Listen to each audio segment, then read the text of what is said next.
Hello friends, आज के lecture fifth में हम आपको थ्योरी पार्ट्स पढ़ाएंगे और आज का हमारा टॉपिक है क्लासिफिकेशंस ऑफ अकाउंटिंग, जिसमें अकाउंट्स को कितने भागों में क्लासिफाइड किया गया है या अकाउंट के कितने प्रकार हैं और अकाउंटिंग के क्या क्या रूल्स हैं, इसके बारे में हम पूरी डिटेल्स में जानेंगे। क्योंकि बिना टैली रूल्स के हम अकाउंटिंग नहीं जान सकते हैं।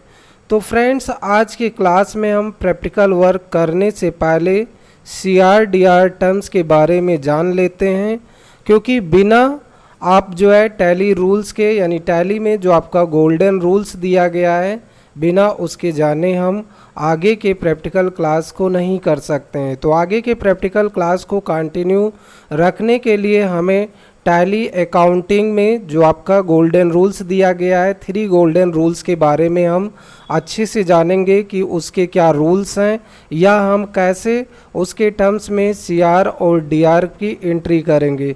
तो आइए फ्रेंड्स, हम अपनी क्लास को स्टार्ट करते हैं। सबसे फर्स्ट यहाँ पे जो टर्म्स दिया गया है, डेफिनेशंस ऑफ अकाउंटिंग। अकाउंटिंग क्या होता है इसके बारे में जानते हैं। तो अकाउंटिंग का मतलब होता है लेखांकन, या एक ऐसा प्रोसेस होता है जो किसी फाइनेंशियल एस्पेक्ट के बारे में रिकॉर्ड रखता है। दूसरे शब्दों में हम कह सकते हैं कि अकाउंटिंग एक प्रोसेस होता है जो कि किसी भी ऑर्गेनाइजेशंस या बिजनेस में आदान प्रदान हो रहे रुपये के बारे में जानकारी रखता है। मतलब कि हम लिखित रूप में रखते हैं। तो यह 2 शब्दों से मिलके बना हुआ है, लेख और अंकन।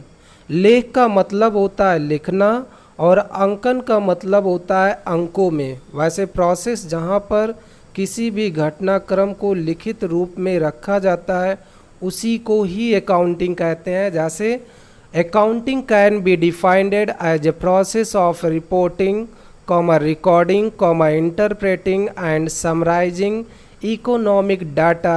The introductions of accounting help the decision makers of a company to make effective choice by providing informations on the financial status of the business। तो बेसिकली आपको बताया गया कि जो अकाउंटिंग है उसमें हम सरल शब्दों में बात करें तो आपको बताया गया लेख और अंकन, यानी हमें लिखना और किस में है, अंकों में लिखना है। तो बेसिकली हम जो अकाउंटिंग टर्म्स यूज करते हैं किसी भी बिजनेस के डाटा को रिकॉर्ड करने के लिए कि हमारे बिजनेस में जो भी फाइनेंशियल ईयर है उसमें कितना प्रॉफिट हुआ या कितना लॉस हुआ, इसके लिए हम अकाउंटिंग के लिए जो आप टैली सॉफ्टवेयर का यूज करते हैं। तो यहाँ पे जो टैली सॉफ्टवेयर है, जिसमें आपने सबसे फर्स्ट जो है कंपनी को क्रिएट करना, फिर लेजर को क्रिएट करना, ग्रुप को क्रिएट करना, ओपनिंग बैलेंस चढ़ाना। लेकिन आगे का जो आपका वर्किंग प्रोसेस है, यानी प्रैक्टिकली प्रोसेस है, उसमें बिना आप थ्योरी पार्ट्स के आगे की अकाउंटिंग नहीं कर सकते हैं। यानी उस अकाउंटिंग को करने के लिए सबसे पहले हमें टैली के रूल्स को जानना होगा, जिसमें हम CR एंड DR टर्म्स का यूज करेंगे। यानी जो टैली के रूल्स हैं, गोल्डन रूल्स ऑफ अकाउंटिंग, उस टर्म्स का यूज करेंगे। या टाइप्स ऑफ अकाउंटिंग, यानी आपकी अकाउंटिंग कितने टाइप्स की है या कितने भागों में जो है अकाउंटिंग को क्लासिफाइड किया गया, उसके बारे में जानते हैं।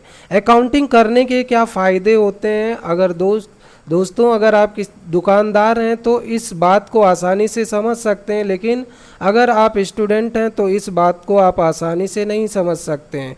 तो बताना चाहेंगे कि अकाउंटिंग के क्या क्या फ़ायदे हैं। जब हम अपने बिजनेस के लेन देन या फिर किसी भी दुकानदार अपने बिजनेस के लेन देन की प्रक्रिया को लिखित रूप में रखता है तो उसके बहुत सारे फ़ायदे होते हैं। पहला फ़ायदा है कि लेन देन पैसे के बारे में पता चलता रहता है। दूसरा फ़ायदा है किसी भी रिकॉर्ड को लिखित रूप में रखने से बार बार लेन देन की प्रक्रिया को याद नहीं रखना पड़ता। तीसरा फ़ायदा, इससे हम आसानी से अपने बिजनेस के हुए लाभ और हानि का पता लगा सकते हैं। नेक्स्ट की बात करें तो इसके द्वारा हम यह भी पता लगा सकते हैं कि हमारा बिजनेस अभी टोटल कितनी पूंजी लगा हुआ है, मतलब कि कितना पैसा अभी हमें बिजनेस में और लगा हुआ है या अवेलेबल है। तो इन सभी को रिकॉर्ड करने के लिए हमें अकाउंटिंग की आवश्यकता होती है। तो आइए नेक्स्ट टर्म्स को हम जानते हैं, classifications of accounting. Classifications of accounting की बात करें तो यहाँ पे आपको दो टर्म्स दिख रहे हैं, पर्सनल अकाउंट्स, दूसरा इम्पर्सनल अकाउंट्स। पर्सनल अकाउंट्स की बात करें तो ये एक ऐसा खाता होता है जो किसी व्यक्ति से संबंधित होता है। इम्पर्सनल अकाउंट्स की बात करें तो एक ऐसा खाता है जो किसी व्यक्ति से संबंधित नहीं होता है, वहाँ पे उस वस्तु को या उस खर्चे से संबंधित एक तरीके से ये अकाउंट्स होता है। जैसे यहाँ पे अकाउंट्स की बात करें तो सबसे फर्स्ट पर्सन्स है, फिर एसेट्स है, या जो उस एसेट्स या जो भी वो आपकी आय हो रही है उससे जो भी आप व्यय करते हैं, इन सारी चीज़ों को हम इम्पर्सनल अकाउंट्स के अंडर में रखते हैं। तो पर्सनल अकाउंट्स क्या होता है, आइए इसे हम जानते हैं। तो पर्सनल अकाउंट्स की बात करें तो personal accounts are related to persons. जो पर्सनल अकाउंट्स है वो किसी पर्सन से संबंधित होता है या इंस्टीट्यूशंस या कंपनी। एग्जाम्पल की बात करें तो bank account, creditors etc. Personal accounts are subdivided into natural persons and artificial persons. Natural persons are individual or human, where are artificial persons are the organizations created by law like companies, trust firms etc. Personal accounts की accounts वैसे accounts को कहा जाता है जो किसी व्यक्ति से संबंधित होता है या किसी कंपनी या किसी संस्था से संबंधित होते हैं। दूसरे शब्दों में कहें तो अकाउंट्स जो किसी व्यक्ति या ऑर्गेनाइजेशंस कंपनी से जुड़े होते हैं उसी को ही हम पर्सनल अकाउंट्स कहते हैं। जैसे फॉर एग्जांपल मोहन का खाता, बैंक अकाउंट, ये सभी पर्सनल अकाउंट्स के अंतर्गत आते हैं। तो पर्सनल अकाउंट्स को भी 3 भागों में क्लासिफाइड किया गया है, जिसमें आप देख रहे हैं सबसे फर्स्ट नेचुरल पर्सन्स। और नेचुरल पर्सन्स की बात करें तो जो बेसिकली हमारा नेचुरल पर्सन्स है वो एक तरीके से जो हमारा नेचुरल पर्सन्स होता है, जैसे आपको बताया गया इंडिविजुअल पर्सन्स होता है एक तरीके से, जिसमें आपको बताया गया कि जैसे मोहन का अकाउंट है, राम का अकाउंट, श्याम का अकाउंट, ये सभी हमारे जो अकाउंट्स होते हैं वो पर्सनल अकाउंट्स होते हैं। दूसरा आपका आर्टिफिशियल अकाउंट्स। आर्टिफिशियल पर्सन्स की बात करें जो मैन मेड होता है, जैसे हमारी कोई भी कंपनी है, ABC प्राइवेट लिमिटेड कंपनी, ये सभी, या XYZ प्राइवेट लिमिटेड कंपनी, ये सभी हमारे पर्सनल अकाउंट्स के अंतर्गत आते हैं, यानी आर्टिफिशियल पर्सनल अकाउंट्स के अंतर्गत आते हैं, जो हमारे द्वारा बनाए गए किसी रूल्स के अकॉर्डिंग ये सभी चलते हैं। जो मैन मेड होता है उसी को आर्टिफिशियल पर्सन्स बोला जाता है। नेक्स्ट टर्म्स आप देख रहे हैं रिप्रेजेंटेटिव पर्सनल अकाउंट्स की बात करें तो रिप्रेजेंटेटिव पर्सनल अकाउंट्स जैसे I send my representative to the meeting. आप बेसिकली किसी भी मीटिंग में अपने यहाँ से किसी भी पर्सन्स को जब किसी ऑर्गेनाइजेशंस या फर्म्स में जो है भेजते हैं तो वो बेसिकली एक तरीके से आपका जो रिप्रेजेंटर होता है उसी को हम रिप्रेजेंटेटिव पर्सनल अकाउंट्स के अंतर्गत रखते हैं, जो किसी जो है संस्था को रिप्रेजेंट करता है, या ग्रुप्स ऑफ पर्सन्स को भी हम रिप्रेजेंटेटिव पर्सनल अकाउंट्स के अंतर्गत रखते हैं। नेक्स्ट हम बात करते हैं जो टर्म्स है impersonal accounts. Impersonal accounts friends, हम इम्पर्सनल अकाउंट्स के बारे में जानते हैं। इम्पर्सनल अकाउंट्स जो किसी व्यक्ति से संबंधित नहीं होते हैं, किसी वस्तु से संबंधित ये आपका खाता होता है, जिसको 2 भागों में क्लासिफाइड किया गया है, एक रियल अकाउंट्स, दूसरा नॉमिनल अकाउंट्स। तो सबसे फर्स्ट हम जानते हैं रियल अकाउंट्स के बारे में। रियल अकाउंट्स क्या होता है? Real accounts are related to assets. Real accounts जो है ये किसी संपत्ति से संबंधित खाता होता है, यानी which can be touch field. Example building account, machinery accounts, stock, furnitures, ये सभी हमारे जो हैं वो रियल अकाउंट्स के अंतर्गत आते हैं। यानी रियल अकाउंट्स की बात करें तो इस अकाउंट्स को कहा जाता है जो किसी वस्तु संपत्ति से संबंधित होते हैं। अगर अकाउंटिंग के टर्म्स में कहें तो अकाउंट्स जो किसी एसेट्स यानी गुड्स एंड सर्विस और लाइबिलिटीज यानी ऋण या कर्जा से रिलेटेड होता है, उसे रियल अकाउंट्स कहा जाता है। एग्जाम्पल की बात करें तो आपको बताया गया land account, building, machinery, furniture accounts, ये सभी आपके रियल अकाउंट्स होते हैं, जिसमें रियल अकाउंट्स को भी बेसिकली दो भागों में क्लासिफाइड किया गया है, एक टेंजिबल और दूसरा इनटेंजिबल। टेंजिबल की बात करें तो ऐसे सभी खाते जो किसी वस्तु से संबंधित हैं लेकिन उनको हम फिजिकली टच कर सकते हैं, जैसे फॉर एग्जांपल बिल्डिंग हो गया, लैंड हो गया, इन सभी को हम फिजिकली टच कर सकते हैं, तो ये हमारा टेंजिबल कहलाता है। इनटेंजिबल जिसको हम फिजिकली टच नहीं कर सकते हैं, जैसे फॉर एग्जांपल आपके कंपनी का ट्रेडमार्क, लोगो, गुडविल, ये सभी हमारे इनटेंजिबल अकाउंट्स के अंतर्गत आते हैं। अब नेक्स्ट हम समझाते हैं नॉमिनल अकाउंट्स। तो फ्रेंड्स नॉमिनल अकाउंट्स क्या होता है इसके बारे में भी जान लेते हैं। नॉमिनल अकाउंट्स की बात करें तो nominal accounts are related to income and expenses, or losses and gain, example are rent, commission, salary etcetera. तो बेसिकली जो नॉमिनल अकाउंट है वैसे अकाउंट्स जिसमें हमें इनकम यानी आय, एक्सपेंस यानी खर्चे के बारे में लिखा हुआ रहता है। दूसरे शब्दों में कहें जो लाभ या हानि से संबंधित इंफॉर्मेशंस को रखता है उसी को हम नॉमिनल अकाउंट्स कहते हैं। For example salary accounts, commission account, discount account, purchase accounts, wages accounts, ये सभी हमारे एक तरीके से जो हैं वो हमारे नॉमिनल अकाउंट्स के अंतर्गत आते हैं। तो नॉमिनल अकाउंट्स की बात करें तो इसे भी दो भागों में क्लासिफाइड किया गया है। सबसे फर्स्ट है एक्सपेंस, दूसरा है इनकम। एक्सपेंस की बात करें तो खर्चे, इनकम की बात करें तो आय, तो ये सभी हमारे नॉमिनल अकाउंट्स के अंतर्गत आते हैं। तो फ्रेंड्स आपने जाना टाइप्स ऑफ अकाउंटिंग, जो बेसिकली 3 टाइप्स की अकाउंटिंग होती है। सबसे फर्स्ट पर्सनल अकाउंट्स, दूसरा रियल अकाउंट्स और तीसरा नॉमिनल अकाउंट्स के बारे में आपने जाना। अब इससे रिलेटेड रूल्स के बारे में भी जानते हैं। जो हमारे टैली में 3 गोल्डन रूल्स हैं जिस पे पूरी अकाउंटिंग, एक तरीके से अकाउंटिंग का पिलर भी आप बोल सकते हैं। तो हम आइए जानते हैं गोल्डन रूल्स ऑफ अकाउंटिंग। तो गोल्डन रूल्स ऑफ अकाउंटिंग आप देख रहे हैं जिसमें जो बेसिकली आपका पर्सनल अकाउंट्स है, और पर्सनल अकाउंट्स का रूल्स जो हमारा कहता है debit the receiver and credit the giver. Debit the receiver यानी पाने वाला, गिवर यानी देने वाला। तो कोई भी जो आपका पाने वाला है उसे डेबिट कर दो और गिवर यानी देने वाले को क्रेडिट कर दो। तो जो आपके रिसीवर हैं यानी पाने वाले को डेबिट करना है तथा देने वाले को क्रेडिट कर देना है, ये हमारा अकाउंटिंग का सबसे फर्स्ट रूल कहता है जो हमारा पर्सनल अकाउंट्स है। पर्सनल अकाउंट्स आपको बताया गया किसी व्यक्ति से संबंधित एक खाता होता है।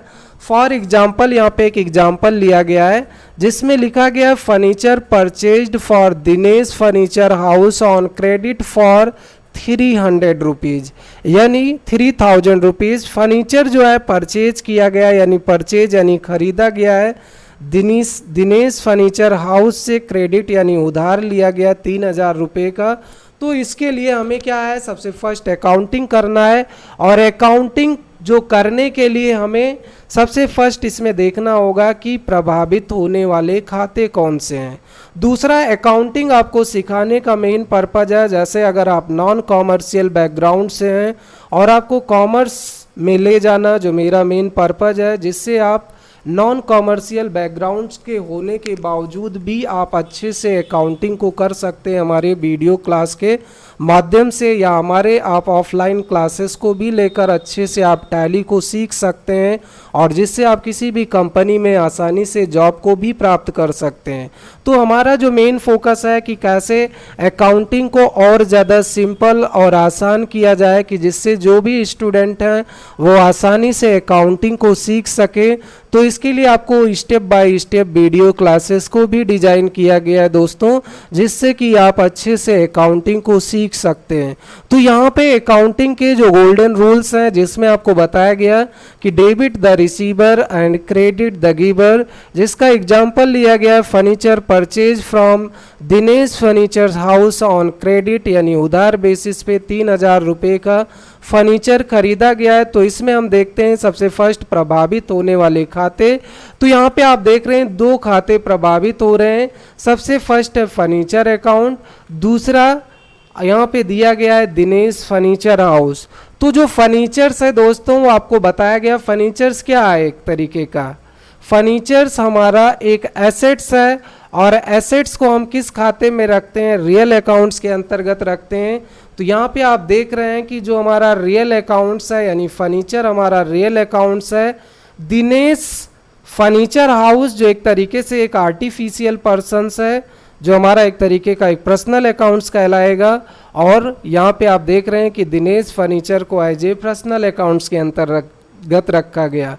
अब हमारी पर्सनल अकाउंटिंग का जो रूल कहता है debit the receiver and credit the giver. तो दोस्तों यहाँ पे कौन रिसीवर है और कौन गिवर है। तो यहाँ पे रिसीवर की बात करें तो यहाँ पे क्या हो रहा है, फर्नीचर रिसीव्ड हो रहा है। और यहाँ पे बात करें दिनेश फर्नीचर हाउस जो एक तरीके से हमारा गिवर है, यानी इससे हम फर्नीचर्स को जो है प्राप्त कर रहे हैं। तो इसलिए यहाँ पे जो है हमारा जो फर्नीचर अकाउंट्स है वो एक तरीके से डीआर होगा टू दिनेश फर्नीचर हाउस, जो हमारा सीआर हो जाएगा, क्योंकि जो फर्नीचर है वो हमारा एसेट्स है और जो हमारा दिनेश फर्नीचर हाउस है वो हमारा पर्सनल अकाउंट्स है। तो यहाँ पे अगर पर्सनल अकाउंट्स के रूल्स को लगाएं तो जो हम यहाँ पे लिखा हुआ है कि क्रेडिट द गिवर, यानी ये हमारा गिवर है, तो जो फर्नीचर है वो ऑटोमेटिक डीआर हो जाएगा। 2 ही टर्म्स यहाँ पे लिए गए हैं, एक आपका जो है सीआर और दूसरा डीआर, जो 2 टर्म्स यहाँ पे दिखाए गए हैं। तो यहाँ पे जो फर्नीचर अकाउंट्स है वो डीआर हो जाएगा 3000 टू दिनेश फर्नीचर हाउस, जो भी आपका 3000 है। तो ये अकाउंटिंग अब इसे हम टैली में कैसे करेंगे, तो टैली में करने के लिए यहाँ पे आपको कौन से बाउचर्स का यूज करना है, जो आप आगे पढ़ेंगे बाउचर टाइप्स के बारे में, कौन कौन से बाउचर्स जो टैली में दिए गए हैं। जैसे आपका कॉन्ट्रा बाउचर्स हो गया, payment voucher, receipt vouchers, journal vouchers, sales purchase, इन सभी बाउचर्स में स्टेप बाय स्टेप हम आगे जब आपको प्रैक्टिकल वर्क कराएंगे तो वहाँ पे इन्हीं सारे रूल्स का यूज करके हम प्रैक्टिकल वर्क को करेंगे। तो आज की क्लास में इसीलिए थ्योरी क्लास बताया जा रहा है जिसे आप अच्छे से सीख सकें और आगे के अकाउंटिंग को कर सकें। तो इसे हम furniture accounts DR to Dinesh furniture house, इसे हम फ्रेंड्स अब हम सेकेंड रूल्स को जानते हैं, जिसमें रियल अकाउंट्स का सेकेंड रूल्स है debit what's comes in, credit what goes out. Debit what comes in यानी जो भी वस्तु व्यापार में आए उसे डेबिट कर दो, तथा जो वस्तु व्यापार से जाए उसे क्रेडिट कर दो। तो यहाँ पे जो नेक्स्ट एग्जांपल लिया गया है फर्नीचर परचेज फॉर ₹2500, यानी फर्नीचर को खरीदा गया है। तो इसमें सबसे फर्स्ट हमें देखना है कि प्रभावित होने वाले खाते कौन कौन से हैं। तो यहाँ पे आप देख रहे हैं 2 खाते प्रभावित हो रहे हैं, एक फर्नीचर अकाउंट, दूसरा कैश। फर्नीचर आपने खरीदा और क्या दिया है, कैश दिया है। तो बेसिकली यहाँ पे 2 अकाउंट्स यहाँ पे प्रभावित हुए हैं, एक फर्नीचर दूसरा कैश अकाउंट।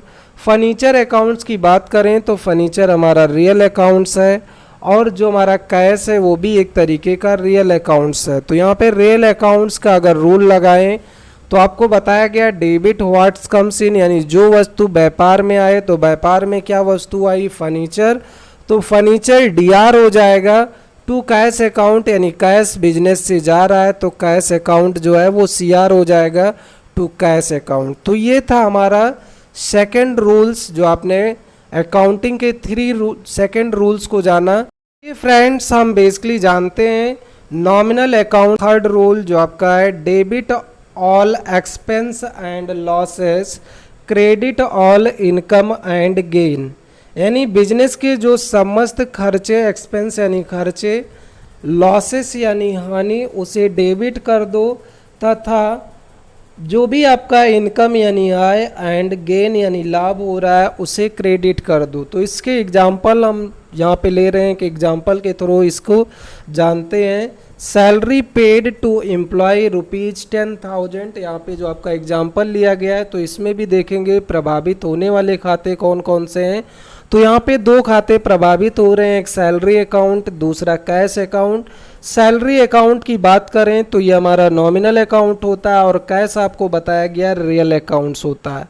तो यहाँ पे जो आपका नॉमिनल अकाउंट्स है जो एक तरीके से क्या है हमारा एक खर्चा है, और जो कैश है उसकी बात करें रियल अकाउंट्स है तो कैश यहाँ पे जा रहा है यानी, और जो हमारा खर्चा है तो यहाँ पे अकाउंटिंग के अगर रूल्स को लगाएं तो यहाँ पे debit all expense and losses. तो सैलरी आप दे रहे हैं तो एक्सपेंस है, और यहाँ पे अगर रियल अकाउंट्स की बात करें तो रियल अकाउंट्स में आपको बताया गया debit what's comes in, credit what goes out.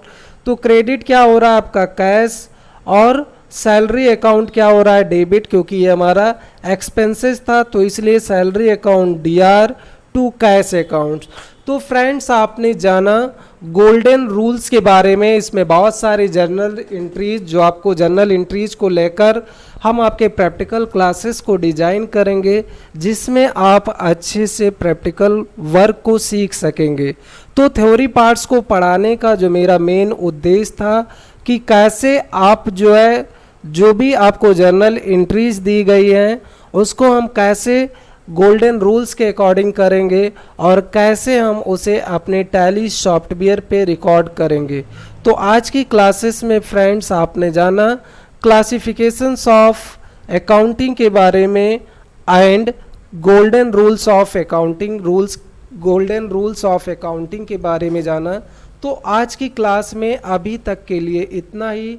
आगे हमारे नए नए वीडियोज को देखने के लिए आप हमारे चैनल को लाइक और सब्सक्राइब करना मत भूलें, और सब्सक्राइब करने के बाद में बेल आइकन को दबाना न भूलें। तो थैंक्स फॉर वॉचिंग।